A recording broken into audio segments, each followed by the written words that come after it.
안녕하세요. 저는 아내와 함께 음식 장사를 하고 있는 50대 남성입니다. 식당 준비하는 시간마다 이곳에서 사연들을 보면서 메일을 보내고 있습니다.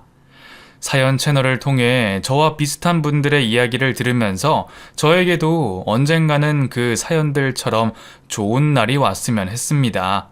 그러다 최근 제가 진심으로 바래왔던 일이 이루어져서 저도 이렇게 한번 사연을 보내봅니다. 70년대 시골에서 태어난 저에게는 어릴 때부터 같이 자라온 동갑내기 덕평이라는 친구가 있었습니다. 비슷한 시기에 어머님들이 임신을 하시다 보니 저희가 뱃속에 있을 때부터 같이 자라왔다고 볼 수 있었죠. 그렇게 비슷한 시기에 태어난 저희는 자연스럽게 갓난쟁이 때부터 정말 매일 어울리며 세트로 다녔습니다. 제가 살던 곳은 시골이라 무리지어 놀 때면 나이 상관없이 동네 아이들 전부가 같이 어울려 놀았는데 우리는 그 중에서도 꼭 형제처럼 무슨 놀이를 하더라도 같이 짝지어서 다녔죠. 오죽하면 부모님부터 동네 어르신들 모두 저희 둘을 보며 절에 붙어 다녀서 장가는 가겠냐고 하실 정도였으니까요. 그렇게 마음 맞는 친구와 함께 행복했던 유년기를 지나 저희는 중학교에 들어가 사춘기를 보내게 됐습니다. 중학교는 멀리 읍내에 있다 보니 저희는 늘 버스를 타고 등교를 했었는데 시골이라 버스가 자주 오는 것도 아니었죠. 그래서 한번 차를 놓치면 어쩔 수 없이 먼 길을 걸어서 가야 하는 상황인데 서로를 기다리다가 하나가 늦어서 버스를 놓치게 되더라도 저희는 혼자 학교 갈 생각을 안 했습니다. 걸어가는 한이 있더라도 함께 등교하는 것이 저희의 의리이자 암묵적인 약속이었으니까요. 그렇게 의리로 모든 것을 공유하던 저희가 고등학교를 졸업할 때쯤 우리는 이 시골을 떠나 무조건 도시로 가서 일해야 한다고 생각했습니다. 야, 준경아, 저번 명절에 동식이 형 봤냐? 이 깡촌 떠난 지 3년 만에 사람이 완전 달라졌어. 그 촌발 날리던 형이 도시 사람 티가 나잖아. 돈도 엄청 잘 번다고 그러더라. 시골에서 농사 지어서는 그런 돈 못 만지지. 그러니까 우리도 졸업하면 바로 도시로 가야 되는 거야. 나도 도시로 가고 싶은데 근데 막상 갈라니까 아는 사람도 없고 그리고 우리가 거기까지 올라가서 뭔 일을 하냐? 어이구, 네가 이러니까 촌놈 소리 듣지. 남들은 뭐 있어서 도시 가냐? 가니까 뭐가 있는 거지. 우선은 한 달치 방세만 있으면 돼. 어차피 도시 가면 일자리는 널렸다니까. 내가 동식이 할 일은 많아. 그러니까 우리는 일단 도시를 가면 돼. 그리고 우리는 둘이니까 방세 아끼기도 쉽고 자리 잡기도 쉽지. 저와 비슷한 시대를 사신 분들은 이해가 가시겠지만 당시 시골이랑 도시는 비교가 되지 않을 정도로 격차가 심했습니다. 아니, 애초에 도시는커녕 읍과 리만 해도 차이가 났으니 말이죠. 지금은 여러 매체로 사람들이 세상을 인지하는 게 비슷비슷하지만 당시에는 직접 겪지 않고는 모를 일들 투성이다 보니 어쩔 수 없이 생각과 생활 방식마저 차이가 클 수밖에 없었습니다. 그러다 보니 시골 촌구석 출신이던 저희는 먼저 고향을 떠나 성공한 모습으로 귀향하는 사람들 보며 도시에 대한 무조건적 동경이 있었죠. 그렇다고 대학 갈 만큼 머리가 좋지도 못했고 이 시골 구석에 있다간 나도 아버지처럼 농사꾼밖에 안 되겠다고 생각했던 저와 덕평이는 고등학교를 졸업하자 정말 딱 한 달치 방세 정도만을 손에 들고 아무 연고도 없는 도시로 올라가게 됐죠. 올라가자마자 저희는 여관의 방을 잡고 곧바로 일자리를 구하러 다녔습니다. 역시 큰 도시라서 그런지 전봇대며 벽보, 게시판까지 사람을 구한다는 글이 엄청나게 많았습니다. 게다가 힘 좋은 젊은 남자 직원들을 구하는 곳이 많았던 덕분에 저희는 큰 어려움 없이 빨리 일을 시작할 수 있었습니다. 그때는 정말 사회 모두가 형편이 어려웠고 그래서 더 열심히 살던 시절인지라 저와 덕평이도 둘이 같이 몇 푼 안 되는 돈을 모으는 데만 열중했습니다. 오로지 돈만 보고 몸이 부서져라 일을 했었죠. 그래도 혼자였음, 아플 때나 외로울 때 버티기 힘들었을 텐데 같이 올라온 고향 친구 덕에 서로를 의지하며 그렇게 고된 타향살이를 견뎌냈습니다. 몇 년을 그렇게 아끼고 돈만 벌고 살다 보니 어느새 우리가 생각하기에 제법 큰 돈이 모였고 그제서야 새로운 일을 해볼 자신이 생겼습니다. 외향적인 성격의 덕평이는 고향에서도 마당발로 유명했는데 도시에 와서도 다름없이 여기저기 여러 사람들과 잘 어울리고 다녔고 어떻게 알게 됐는지 중고차 사업을 하던 분을 만난 뒤로 자기도 그런 사업을 해보고 싶어 했습니다. 사람 좋아하는 그 친구와 잘 어울리는 일이었어요. 하지만 저는 덕평이만큼 재주가 좋지 않은 탓에 그런 큰 꿈을 꾸지는 못했습니다. 그래서 그 당시 저는 제가 늙을 때까지 걱정 없이 일할 수 있는 평생 직장이 뭐가 있을까 하며 안정적인 직업을 고민하던 중이었죠. 덕평이는 자기랑 같이 중고차 사업을 하자고 꼬드기기도 했지만 저는 저대로 진로에 대해 계속 고민만 하며 공장 생활을 계속 이어갔습니다. 길을 가다가 누구를 보면 저 아저씨는 뭐 해 먹고 사실까 궁금했고 평생 밥 굶지 않고 사는 직업이 있을까 더욱 고민스러웠습니다. 그렇게 이런저런 생각을 하며 밥을 먹고 있는데 갑자기 문득 음식 장사를 하면 못해도 굶지는 않겠다라고 생각이 들더군요.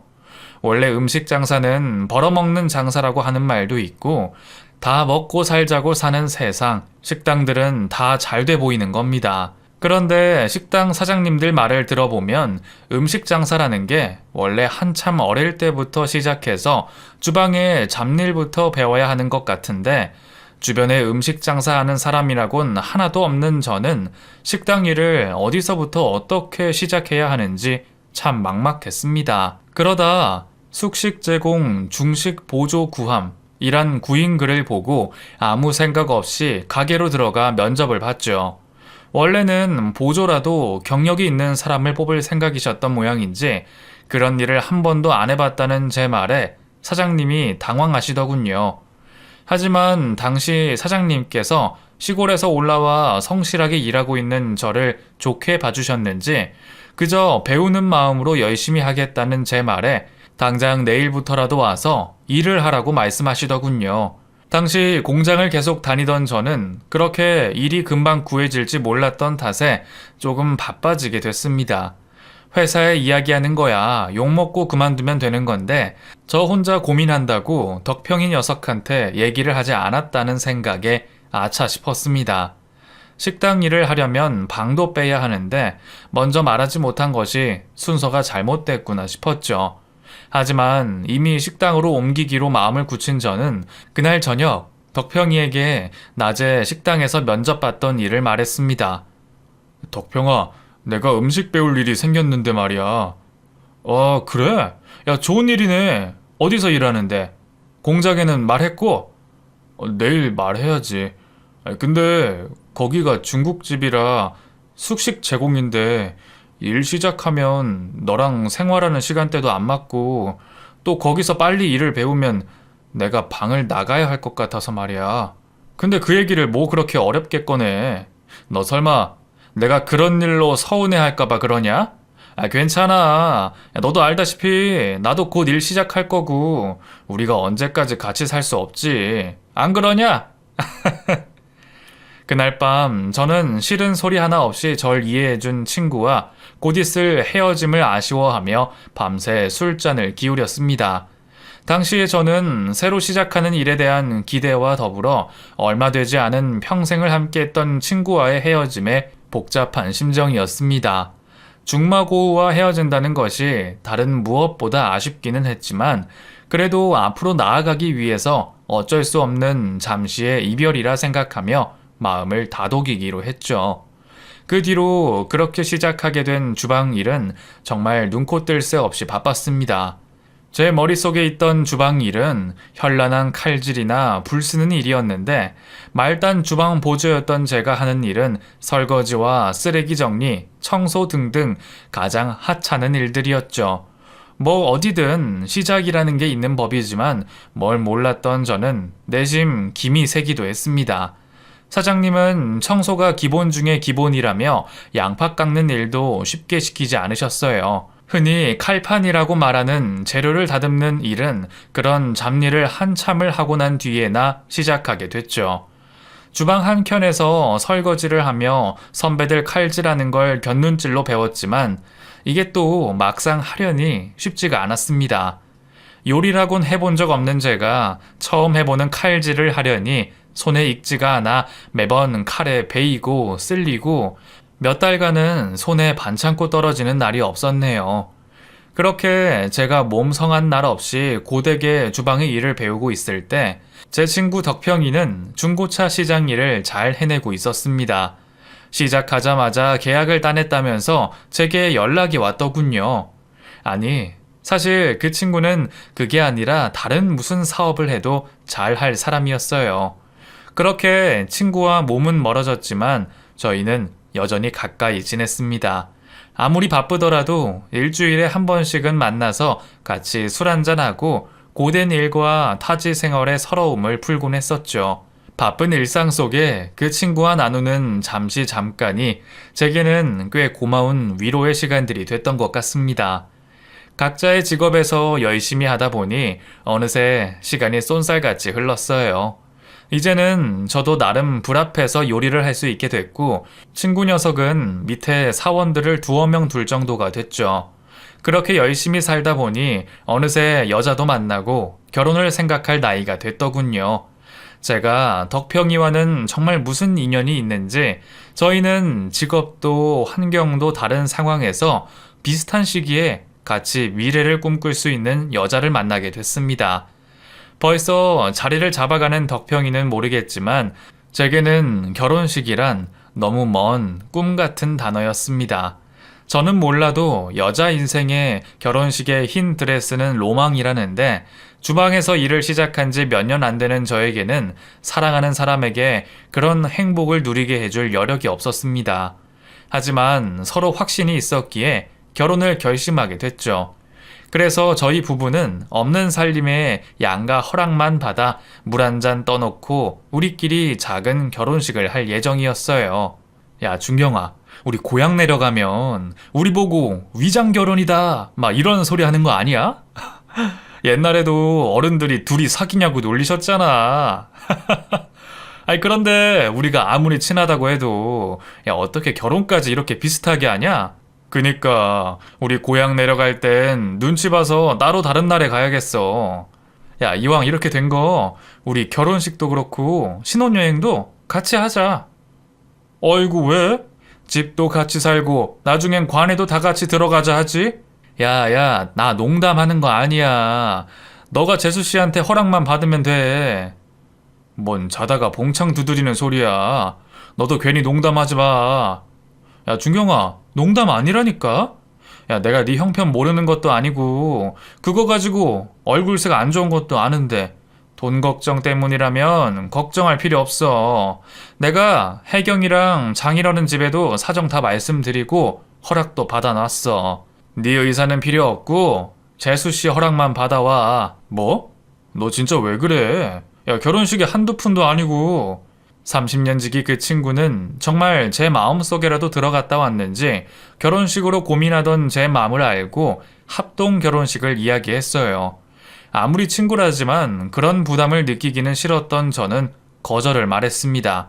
하지만 끈질긴 덕평이는 하루가 멀다 하고 전화하며 저를 설득했고 저는 결국 마지못해 덕평이의 제안을 수락했죠. 말로는 이왕 빌린 식장에 숟가락 하나 더 얹는 거라며 대수롭지 않아 했지만 한두 푼 드는 결혼식도 아니고 하객들도 겹쳐 축의금이 배로 들어오는 것도 아닌데 그렇게까지 저를 생각하는 게 참 고마웠습니다. 재수 씨도 인생 한 번뿐인 결혼식 혼자 주인공이 되고 싶었을 텐데 그런 쉽지 않은 선택을 한 덕평이와 재수 씨에게 너무 고마웠죠. 워낙에 형제같이 지내오던 저희로 인해 아내와 재수 씨도 가깝게 지내왔고 그렇게 저희는 결혼식과 신혼여행까지 함께 떠나며 더욱 돈독한 관계가 됐습니다. 그렇게 저희는 결혼 후에도 서로 자주 왕래하고 누가 먼저라고 할 거 없이 어려울 때면 늘 서로를 챙겨주며 살았던 것 같아요.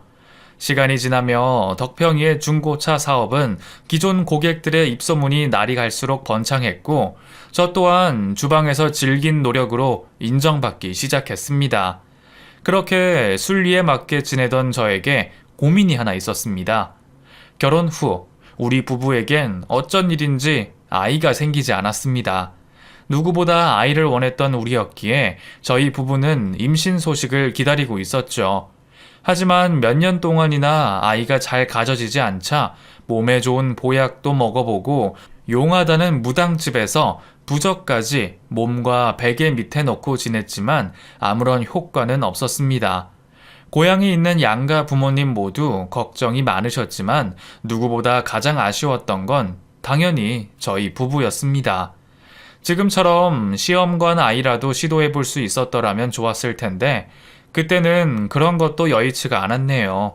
사지 멀쩡한 남녀가 아이를 갖지 못하니 우리는 언제나 스스로를 탓하고 늘 하늘만 원망했습니다. 그렇게 우리 부부가 아이를 갖기 위해 부단히도 노력할 때 덕평이네 먼저 좋은 소식이 들렸습니다. 재수 씨가 임신을 하게 된 거죠. 친구가 먼저 아이를 가졌다는 소식에 저희도 큰 축하를 건넸습니다.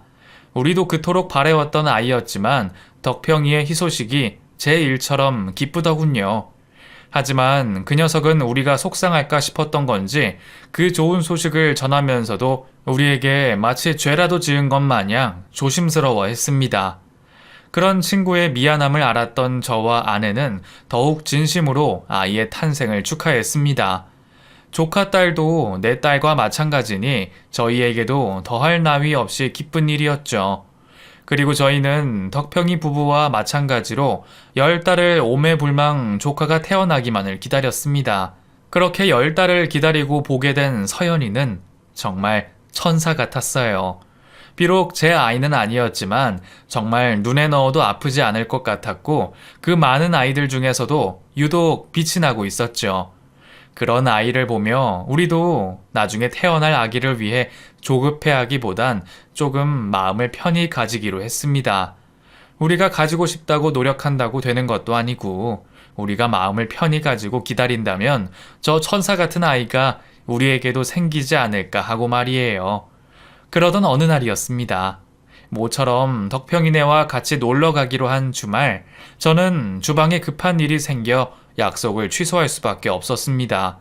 같이 일하던 주방장님이 다치는 바람에 저밖에 일할 사람이 없었죠.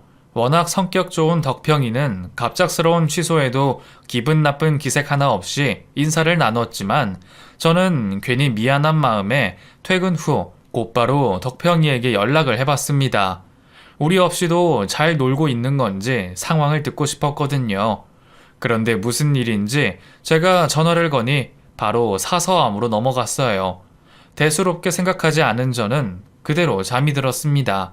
그런데 얼마나 지났을지 아침 새벽녘 고향집에서 비보가 날아왔습니다. 믿을 수 없는 덕평이의 사고 소식이었어요. 덕평이네가 나들이를 마치고 돌아오던 도중 음주운전을 하던 차량이 중앙선을 넘어서 그대로 덕평이네 가족을 덮치고 말았습니다. 다행히 아이는 무사했지만 사고 당시 아이를 보호하려 했던 재수 씨는 무사하지 못했고 병원으로 실려온 뒤 얼마 지나지 않아 세상을 떠났습니다. 자신을 희생한 재수 씨 때문에 어린 서연이는 크게 다치지 않았지만 재수 씨와 마찬가지로 덕평이도 상태가 좋지 못했습니다. 덕평이는 급한 수술을 마친 뒤 중환자실에 있어야 했습니다. 소식을 듣고 뒤늦게 병원으로 찾아간 저는 그 상황을 보고 자책하지 않을 수가 없었습니다. 내가 약속을 취소하지 않고 나갔다면 그 가족들에게 이런 사고가 있었지 않았을 거란 생각에 모든 것이 내 탓이라는 생각만 들더군요. 하지만 계속 슬퍼하고 있을 수만은 없었습니다. 상황도 모르고 엄마와 아빠를 찾고 있는 서연이를 보니 제가 정신을 차려야만 했어요. 그리고 저는 제가 할 수 있는 일을 하기로 했습니다. 중환자실에 있는 아들을 돌보러 오신 덕평이 부모님께 저는 당분간 서연이와 함께 저희 집에서 지내시라 말씀드렸습니다. 그리고 다른 가게에서 일을 하던 아내는 그날로 일을 그만두고 덕평이 부모님과 함께 덕평이와 서연이를 교대로 돌봐왔고, 저도 틈날 때마다 병원으로, 집으로 가서 일을 거들곤 했습니다. 제가 자책을 느끼는 만큼 덕평이도 누구보다 자신을 탓하고 있을 것을 알기에 저는 덕평이에게 조금이라도 힘이 되고 싶었습니다. 시간이 흘러 점차 회복한 덕평이는 다시 일상으로 빠르게 적응해 나갔지만, 사실 남자 혼자 딸아이를 키운다는 게 여간 쉽지 않아 보였습니다. 저와 아내 또한 그런 부분을 충분히 예상하고 있기에 옆에서 힘이 돼주기로 했죠. 덕평이도 그런 우리를 고마워하며 아예 저희 집 근처로 이사를 와서 저희는 더 가깝게 지낼 수 있었습니다. 저는 덕평이가 부담을 느끼지 않기를 바랬습니다. 아이가 없던 우리에게 딸같이 생각하던 서연이와의 시간은 너무나도 행복한 시간이었으니까요. 그렇게 몇 년 동안 저와 아내, 그리고 덕평이와 서연이는 한 가족처럼 행복하게 지냈고, 그 사이에 저는 이전 가게의 사장님의 배려로 아내와 같이 꾸릴 수 있는 작은 가게를 차리게 됐습니다. 그 시간 동안 여태 바라던 아이는 없었지만 서연이 덕분인지 저희는 그런 생각이 나지 않을 정도로 행복한 시간을 보내고 있었습니다. 다만 덕평이가 병에 걸렸다는 소식을 듣기 전까지는요, 유난히 굳은 얼굴로 저에게 가게를 마치고 오랜만에 술 한잔 하자는 덕평이를 보니 필시 좋지 않은 일이겠다는 예상은 했지만 설마 그런 소식을 듣게 될 줄은 몰랐습니다. 그 젊은 나이에 암이라곤 생각하지 못했겠죠. 야, 무슨 안 좋은 일이 있어서 그렇게 죽상을 하고 있어. 말해봐. 형님이 다 들어줄 테니까. 준경아, 야, 세상이 나를 참 가만히 두질 않는다. 사고로 혜경이 잃고 이제 겨우 마음 다잡고 지낸다 생각했는데 이제는 나보고 병이 있단다. 췌장암이란다. 나 곧 죽는데. 그 말을 끝으로 흐느끼며 울고 있는 친구에게 저는 뭐라 말 한마디 건넬 수가 없었습니다. 하늘도 어떻게 이러실 수가 있는지 덕평이한테 소중한 사람을 잃게 하시고 또 이렇게 불행을 주시다니요. 암 판정 받고 서연이 생각밖에 안 나더라. 걔는 무슨 잘못이 있다고 엄마 잃고 이렇게 천의 고아가 되는 거냐고. 그래서 말인데 너한테 서연이 부탁 좀 한다. 내가 형제가 있냐. 그렇다고 고향에 계신 나이 드신 부모님에게 맡길 수도 없고, 아무리 생각해도 나만큼 서연이를 아껴줄 사람은 너밖에 없어. 우리 서연이가 독립할 때까지만 부탁할게, 친구야. 야, 너 무슨 나약한 소리야. 어떻게든 살 생각을 해야지. 곧 죽을 사람처럼 지금 뭐 하는 거야? 서연이가 그렇게 걱정되면 살아서 나중에 서연이 시집 가는 것까지 보고 죽어. 괜히 마음 약해져서 헛소리 하지 말고. 저라고 친구에게 타박을 하고 싶지는 않았지만 그때는 저도 그런 모진 소리밖에 할 수 없었습니다. 그렇게라도 해서 친구가 병에 걸려 죽는다는 걸 부정하고 싶었으니 말이죠. 하지만 그 뒤로 하루가 멀다 하고 말라가며 차오르는 복수에 누워있는 것마저 고통스러워하는 친구 녀석을 보며 저는 그런 모진 소리를 한 저를 원망했습니다. 그리고 친구와 절대 깨지 않을 약속을 했죠. 나중에 덕평이와 재수씨에게 부끄럽지 않게 서연이를 잘 키우겠다고, 정말 내 친자식처럼 키우겠다고 말이죠. 아내에게도 상의를 했지만 아내도 저와 같은 생각이었습니다. 그리고 단순히 후견인이 되는 것이 아니라 서연이를 덕평이네와 우리 모두의 아이로 생각하기로 하고 입양을 결심했죠. 서연이를 데려오며 우리는 자식 낳을 생각을 접기로 했습니다. 그렇게 얼마 뒤 하늘은 무심하게도 결국 덕평이를 데려갔습니다. 저와 아내에게도 친구의 죽음이 받아들이기엔 짧은 시간이었는데 고작 초등학생이었던 서연이에겐 오죽 더했을까요? 아직 엄마의 죽음도 모두 다 이해하지 못했을 아이에게 말이죠. 그렇게 혼란스러울 아이에게 가중시키고 싶지 않았습니다.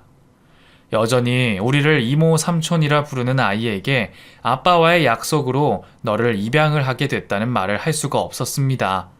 그래서 저는 서연이가 스스로 이해하고 정리가 될 때까지 시간을 두기로 했죠. 그 뒤로 저희는 아이가 상실감과 우울함에 빠지지 않도록 노력했습니다. 정신과를 찾아가 우리가 할 수 있는 방법들을 배우고 아이가 더 안정적으로 생각할 수 있도록 가게보다는 서연이에게 더 신경을 쏟았죠. 그렇게 어느 날부터 서연이가 먼저 저희에게 회복되는 모습을 보여줬습니다. 아픔을 딛고 서서히 회복되어 가는 서연이를 보며 저희는 이제 입양에 대해서도 말해줘야겠다 싶었습니다. 하지만 준비가 되었을 거라는 우리 부부의 생각과는 다르게 서연이는 미처 준비가 되어 있지 않았나 봅니다. 서연아, 삼촌이랑 이모가 서연이 부모님이랑 약속한 게 있어.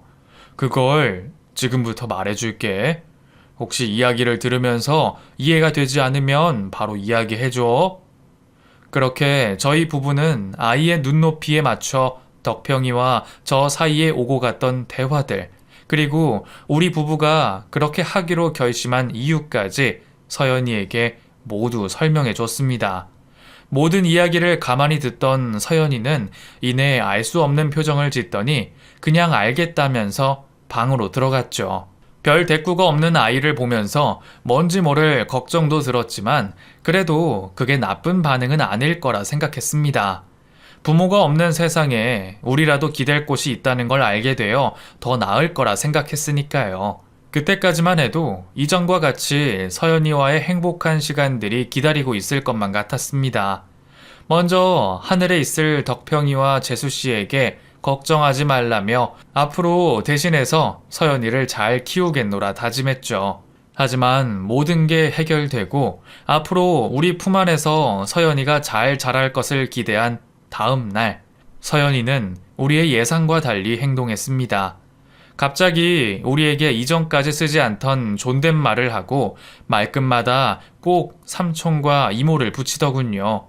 갑작스러운 서연이의 변화에 당황도 했지만 호칭이야 아직은 어색해서라 생각했지만 의식하듯 뒤에 삼촌 소리가 붙는 게 찜찜하긴 했어요. 하지만 그 찜찜함은 가벼운 일이 아니었습니다. 그날부터 서연이는 우리 이전에 알고 있던 아이가 아니었습니다.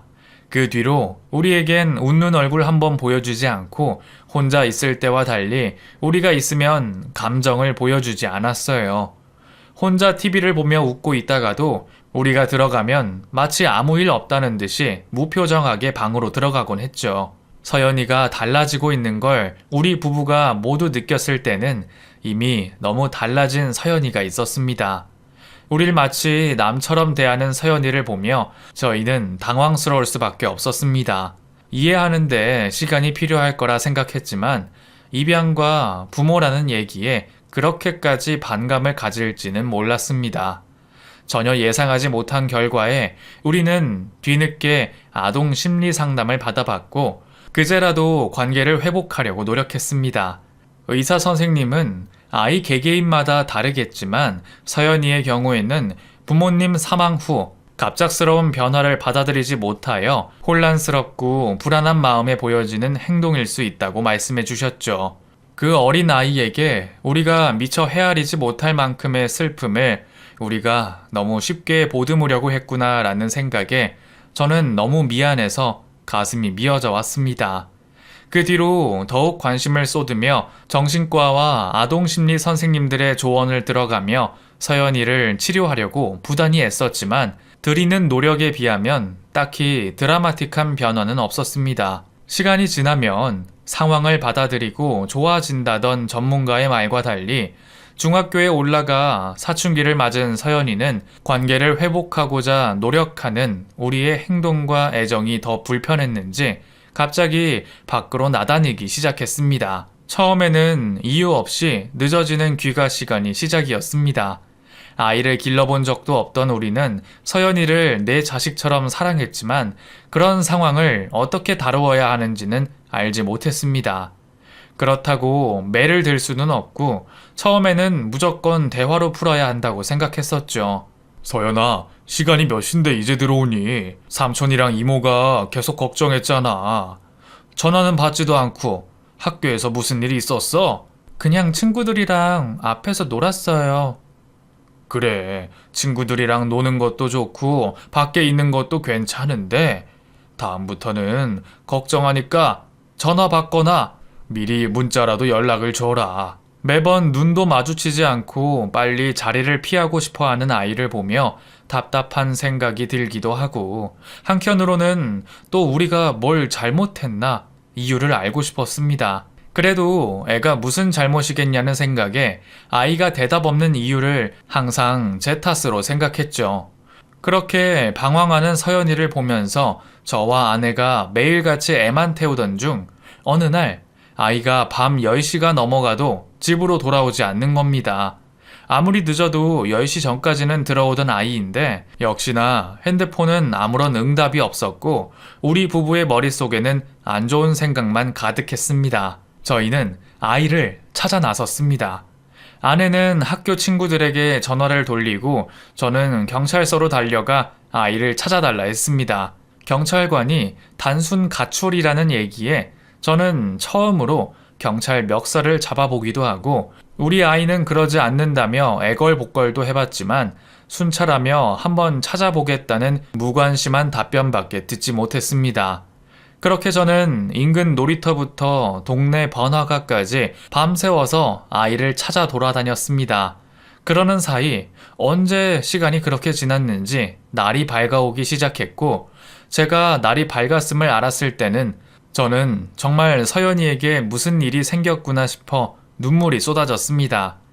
그렇게 주저앉아 탄식하던 그때 아내에게 연락이 왔습니다. 서연이가 집에 들어왔다는 말이죠. 집으로 뛰어들어가 아무렇지 않은 서연이를 보고 나서야 저는 내내 졸이던 마음이 놓이며 안심이 됐죠. 서연아, 대체 어디 갔었어? 삼촌이 놀라서 밤새 찾아다녔잖아. 어디 다친 데는 없는 거지? 친구 집에 있었대요. 내가 다 이야기했으니까 서연이 그냥 자게 놔둬요. 당신도 가게 나가기 전에 눈도 좀 붙이고요. 아, 그랬구나. 그래, 피곤하겠다. 들어가서 자렴. 진짜 부모도 아니면서 괜히 걱정한 척은. 아이의 나지막한 혼잣말에 저는 제 본심과 다르게 목소리가 커졌습니다. 뭐? 뭐라고 했어, 이서연? 걱정한 척? 너는 지금 삼촌이랑 이모 모습 보고도 그런 말이 나오니? 우리가 너한테 무슨 일이 생겼을까봐 얼마나 걱정한 줄 알아? 밤새 너 찾는 동안 속으로 아무 일도 없을 거라 수천만 번도 더 넘게 부탁했어. 삼촌이랑 이모가 손 내밀면 그냥 좀 못 이기는 척이라도 따라와 주면 안 되니? 아니, 따라오지 못할 망정 그런 소리나 하는 거야? 왜 그래 당신? 서연이도 놀라서 그런 거지. 당신 얼른 들어가서 자. 지금 예민해서 그래. 내가 지금 우리 좋자고 이러는 거야? 근데 어떻게 저런 말을 해? 더 할 말 없는 거죠? 그럼 들어갈게요. 그렇게 서연이는 제가 하는 말이 세상 귀찮은 듯이 문을 닫고 방으로 들어갔습니다. 문 닫는 소리에 제 가슴이 무너지는 듯이 아파왔습니다. 그리고 저를 제외한 아내, 서연이, 덕평이, 재수씨까지 모두에게 미안하고 죄스러웠어요. 못난 내가 또 상황을 꼬아놨구나 싶었죠. 그날 이후 제가 먼저 서연이에게 사과도 하고 우리 부부의 마음을 이야기해봤지만 서연이는 오히려 이전보다 더 마음이 다친 듯한 모습이었습니다. 그래도 언젠가는 아이가 우리를 이해해주는 날이 오지 않을까 하고 마음을 다잡으며 다시는 서연이에게 큰 소리 내지 않겠다고 다짐했죠. 그렇게 매해 시간은 흘러갔지만 서연이는 집에 마음을 붙이지 못한 채 계속해서 방황을 하고 있었어요. 그러다 가출이라도 하면 아내와 제가 가게를 닫고 길거리로 찾으러 다녔고 사고라도 쳐서 학교에 불러 들어가면 다른 집 부모들에게 무릎을 꿇고 두 손이 발이 되랴 싹싹 빌었죠. 내 아이가 그랬다니 다 내 탓이라는 생각이 들어 창피하거나 부끄럽지 않았습니다. 정말로 제 잘못으로 느껴졌으니 말이죠. 우리는 그저 아이가 사춘기가 지나서 우리 마음을 아주 조금이라도 이해하는 날이 오면 모두 해결되는 일이라 생각했고 몸성이 건강하게만 자라줬으면 바랬습니다. 어느새 동네에선 우리 음식점보다 말썽 부리는 서연이네 부모로 더 유명해졌지만 저는 그렇게라도 남의 눈에 부모라 보여지는 게 기분이 좋았습니다. 그러면서도 마음을 못 잡은 서연이를 보면 복잡한 생각이 들 수밖에 없었죠. 그럴 때면 저는 친구가 있는 곳을 찾아 넋두리를 하곤 했습니다. 덕평아, 나 왔다. 거긴 어째 여기보다 살기 편한가? 꿈에서도 나올 생각을 안 하네. 그래, 나한테 올 시간 있으면 우리 서연이한테 자주 나와라. 걔가 아직도 마음이 아픈가 봐. 그런데 내가 잘 보듬지도 못하고 맨날 못해줘서 미안하네. 내가 못나서 너한테도 재수 씨한테도 서연이한테도 다 미안하다 친구야. 이런 소리는 애엄마 앞에서는 못했기에 가끔 그렇게 친구 앞에서라도 울며 이야기하면 마음이 한결 나아졌거든요. 가끔씩 그렇게 친구를 찾아 털어놓고 가면 다시 마음이 잡아지곤 했으니까요. 그래도 저희의 노력이 영 쓸모없지는 않았는지 고등학교를 올라간 서연이에게도 한 번의 긍정적인 변화가 있었습니다. 그간 어울리던 친구들과는 거리를 두고 어느 날부터 공부에 매진하는 모습과 조금 누그러진 모습을 보여줬거든요. 건강하게만 자라줘도 바랄 게 없다 싶었는데 부모 마음이 그렇지 않은지 우리에게 한 발자국 가까워지고 공부도 열심히 하려는 서연이를 보니 저는 하루 종일 콧노래가 나오고 매일이 행복하더군요. 그런데 그런 아이의 작은 변화에 신이 나고 있던 우리에게 갑자기 코로나라는 재앙이 다가왔습니다. 조류 독감이나 사스처럼 잠시면 될 줄 알았던 사태가 몇 년 동안 온 국민들을 괴롭히더군요. 처음에는 그나마 영업으로 근근히 버텨왔던 저희도 자꾸만 길어지는 위기에 점점 어려움을 느낄 수밖에 없었습니다. 결국 저는 생활비를 벌기 위해 잠시 영업을 그만두고 일용직 일을 나가기로 했습니다. 서연이에게 드는 비용 말고도 임대료와 생활비 등으로 빠듯했던 저에겐 어쩔 수 없는 선택이었죠. 그렇게 오전에는 배달 일을 하고 야간에는 물류센터 일용직을 했습니다. 상황은 점점 좋지 않았지만 아이는 아무것도 모르기를 바랐습니다. 열심히 하고 있는 아이를 최대한으로 지원해주고 싶었어요. 그래서 하지도 않고 있는 가게가 잘 돼서 이전한다는 허풍을 떨며 아이가 안심하고 공부만 할 수 있도록 했죠. 그렇게 시간이 흘러 아이가 수능을 보는 날이 됐고 알아서 내신 관리도 잘하던 서연이는 원하는 대학에 합격했습니다. 조촐하게 축하라도 해주려는 우리의 조심스러운 권유에 아이는 고맙게 거부하지 않았습니다. 고마운 마음에 축하를 해주며 눈물이 나려는 걸 간신히 참아냈죠. 아이는 어색하고 힘들겠지만 우리에게 점점 다가와주고 있었어요. 작은 발자국이었지만 조금씩 가까워지고 있음에 아이에게 감사했죠.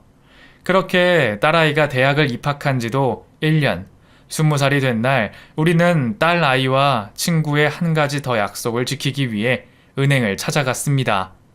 친구가 생전 저와 상의하며 서연이가 성인이 되는 해에 친구의 재산을 상속받을 수 있게 유언 신탁을 맡겼거든요. 친구 녀석은 우리를 믿으며 그 돈이 자신의 아이를 키워줄 보답이라 말했지만 저는 당치도 않다고 생각했기에 애초에 그 돈을 건들 생각도 하지도 않고 있었습니다. 그저 제가 아이 대신 잘 보관하고 있다가 아이에게 고스란히 돌려줘야겠다고 생각했죠. 어린 나이에 너무 큰 아픔을 겪은 아이가 조금은 순탄한 삶을 살길 바랬어요. 그런데 갑작스레 아이가 우리에게 가지고 있던 통장 모두를 우리에게 내미는 겁니다. 사실은 어릴 때 아빠가 죽고 저를 거둔 게 돈 때문이라 생각했어요. 처음엔 어색하기도 하고 이모 삼촌도 엄마 아빠처럼 사라질까봐 겁나서 거리를 뒀는데 중학교 때 제 이름으로 나오는 돈이 있다는 서류를 보게 됐어요. 그걸 보고 저는 결국은 돈 때문에 내가 이 집에 있는구나 싶었어요. 그래서 그때는 두 분이 저에게 해주시는 모든 말과 행동들을 거짓말로 생각하고 일부러 더 삐뚤게 행동했고요. 그러다가 아빠 납골당에 가서 이야기하시는 걸 몇 번 듣게 됐어요. 저 때문에 힘들어하는 삼촌 보고 제가 오해한 게 아닐까 싶었어요. 그때부터 조금 마음 열게 됐고 저에게 한결같은 모습을 보고 지금까지 제가 잘못 생각했구나 싶었어요. 그런데 너무 오랫동안 혼자 오해해서 그런지 마음처럼 다가가는 게 잘 되지 않더라고요. 계속 표현도 못하게 되고 그래서 오늘 처음으로 아빠랑 엄마께 딸로서 조금은 도움이 되고 싶었어요. 저 가게 닫은 거 알아요. 이 돈으로 우리 가게 다시 열어요. 엄마, 아빠. 뭐라고? 다시 한번 말해줄래? 아빠, 엄마께 도움이 되고 싶었다고요. 아빠라고 했니? 아빠라고? 어머, 여보, 내가 들은 게 맞지? 서연이가 아빠, 엄마라고 한 게 맞지? 서연이를 내 딸로 생각하고 키우면서 감히 바라지 않았던 아빠, 엄마라는 그 단어를 듣자 우리는 감격하여 기쁨의 눈물을 흘릴 수밖에 없었어요. 그때는 우리가 정말 이 세상에서 가장 행복한 부모가 된 듯 했죠. 그렇게 서로의 마음을 알게 된 저희는 한참 동안 오해를 풀며 이야기를 나눴습니다. 하지만 서연이의 마음과 별개로 저는 그 돈을 받을 수가 없었어요. 그 돈은 처음부터 서연이를 위한 돈이었고 저희는 그걸 한 번도 가져볼 생각을 하지 못했으니까요. 아니에요, 아빠. 저도 정확히는 모르지만 아빠가 얼마나 지금 힘드신지 알아요. 저랑 우리 가족 때문에 아빠가 생계를 걱정하셔야 한다는 것도 잘 알고요. 저 때문이 더 크시겠죠. 그런데 만약에 아빠 엄마가 없었다면, 아니, 저에게 그만큼 애정을 주지 않으셨다면 저는 지금 어디서 뭘 하고 있을지 몰라도 지금의 저는 없을 거예요. 그러니까 그게 감사해서 이걸 드리고 싶어요. 이건 지금까지 절 키워주신 값이고 평생 제가 눌러 앉을 월세라 생각해 주세요. 이거라도 받아주셔야 제가 좀 마음이 편할 것 같아요. 이걸로 얼른 가게 다시 꾸리셔서 우리 더 행복하게 지내요. 우리의 거절에도 아이는 억지로 통장을 품에 넣어줬고 우리는 아이의 고집을 못 이기는 척 끝내 그 마음을 받기로 했습니다. 물론 지금 잠시의 어려움을 위해 빌려다 쓰고 다시 열심히 일해 꼭 돌려줘야 할 돈이죠. 그 돈으로 우리 서연이 대학 등록금도 내고 시집도 보내야 하니 말입니다. 그런 생각 덕분인지 이제부턴 제가 해왔던 그 어떤 때보다 더욱 열심히 노력해서 더 맛있는 음식을 만들어야 한다고 생각합니다. 그래도 이제는 이전보다 한결 쉬울 것 같네요. 우리 부부를 이토록 응원해주는 딸아이가 있으니 말입니다. 그렇게 20살이 된 아이에게 듣게 된 진심으로 우리 부부에게 기적과 같은 일이 벌어지고 저희는 다시 가게를 열게 됐습니다.